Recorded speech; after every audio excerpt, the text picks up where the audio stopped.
Alright everyone, it's time to reflect on a topic that I really probably should have covered before, which is the topic of how goofy I find it when people are like, they're trying to throw clout around or sort of jostle into position and declare themselves like better than another user on a website based on their audience size, their view total, or something else, how good their equipment is, their editing skills. You see some weird shit, and I come from the perspective of someone who joined YouTube and Facebook initially, were back in 2007 and 8, for fun, not for any purpose related to becoming well-known or famous or whatever, but simply they were fun. You were using those websites as well to absorb content in many cases. A lot of people already had YouTube channels back then, but they weren't really making the content. And then people realize that all you have to do is hook up a webcam and go. And it was fun. It was fun to be able to talk about different things, talk about, in the early days, mostly my drug experiences, thoughts on anti-religion, actually. It was a radically different sort of experience you would have had if you had been watching me in 2007 or 8, and a handful of you were. It was very much different. The quality on YouTube was 360. Very interesting times. The audio quality is a little bit better now. Keep that in mind, those of you who complain about my microphone. But mostly, at this point, it's not even so much between creators. It's warped. See, I can remember when it was mostly about just having fun, and now it seems to be, a lot of people consider it to be an actual job. Which it kind of is. It can be lucrative enough to basically be, but at the same time, it's also not. If you get to the point where you're not enjoying making content, you shouldn't be a content creator. I still enjoy making content. Here, 13 years later, I'm having a great time. Some people, they sit there and they bitch about it.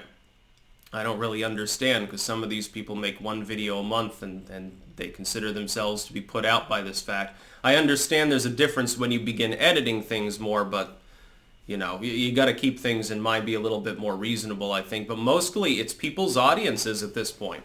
It's gotten to the point where it's sort of like a sports team participation thing. Like, I love to call all of you out there clankers, and there is sort of a team spirit, and I don't not appreciate that.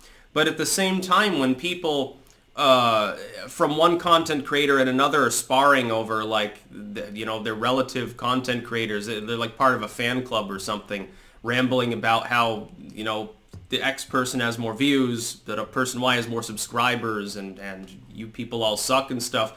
It gets very weird sometimes. It can be entertaining, but it also gets very weird.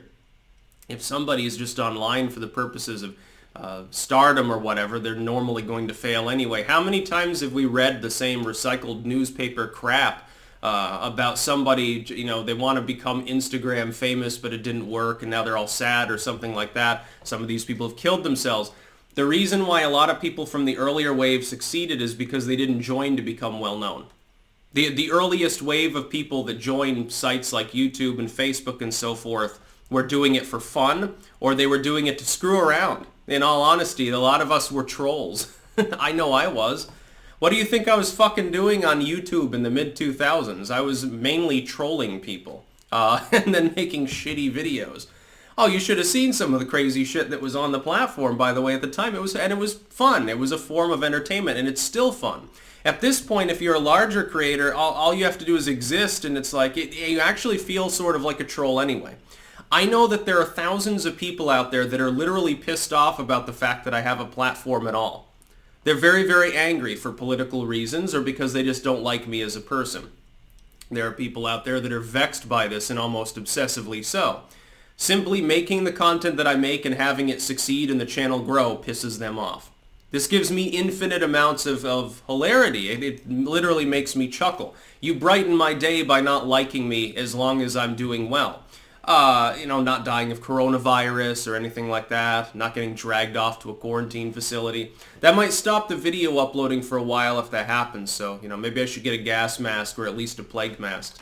But when people only look at it from the standpoint of their metrics, how many subscribers they have, how many views their video got or something, it gets a little old.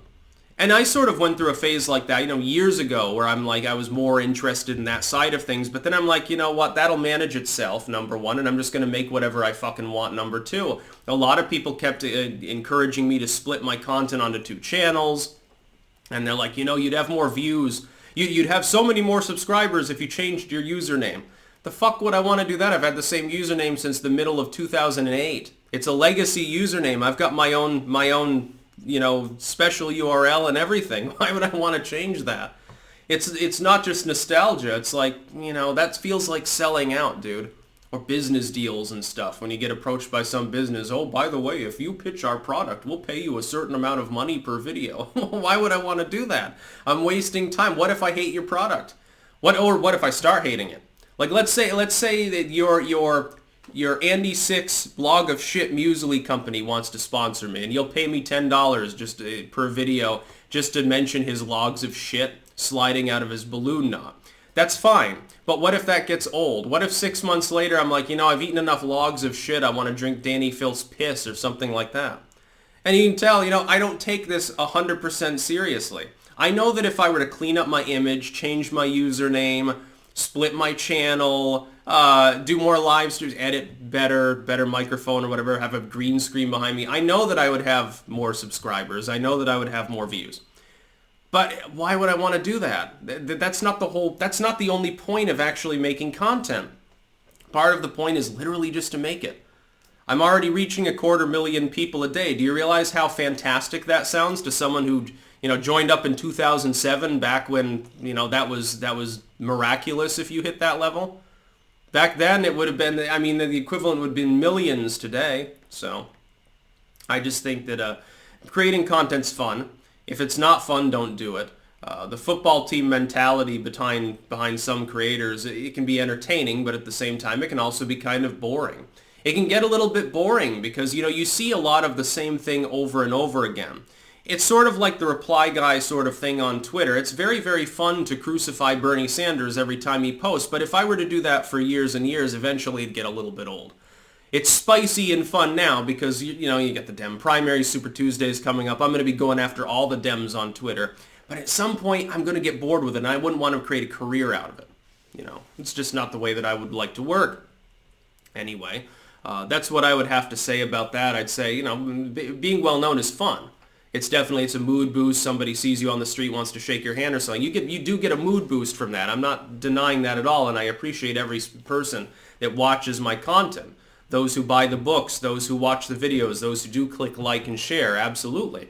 But I wouldn't want to be so single-mindedly fixated on the numerics behind that and the engagement and all of the other stuff that Google can fuck over with one algorithm shift. I wouldn't want to be so fixated on that I start looking at it as I'm better than others or this is like a serious day job sort of thing. No, the whole point is it's fun. You're getting money, but it's also hilarious. You have a great time doing it. But if that goes away, then it's just like any other fucking 9-to-5. It's just maybe more lucrative than a lot of them. But you'd be miserable. You'd have your golden bird cage at that point. Your golden cage to live in. Well, I don't want to be a corporate sellout. So, yeah, I'm not going to cut my hair. I shave my beard once in a while. No, it has nothing to do with masks. By the way, I shaved my beard a day before the CDC came out and said that you should shave your beard. I thought it was fucking hilarious. Talk about memetics. No, this isn't for wearing a mask because that's stupid. No, this is because the hair gets softer if you shave it off once in a while. And also, sometimes it's fun to not have a beard. But don't worry, the goatee will be back. I'll keep annoyingly clanking my spoon as close to the microphone as possible. And people get pissed and they'll comment about it and it'll be funny. And if someone unsubscribes because they can't take the banter, then so be it. Who cares? I have people do that all the time, like, oh, Sticks, I like your content, but I can't deal with your devil worship username anymore, so I'm sorry I get unsubscribed. I'm like, okay, bye. I'm sad to see you go. You're missing out on all the great content. You could be clanking your spoon every morning, hyper-caffeinating yourself. What more could you goddamn want out of life? And seeing only the most obscure books you never knew exist. And sometimes I'll go out in the garden and I'll start rambling at a squirrel. What more do you want from me, dude? Never gonna change the way I do things. That's about all. Peace out.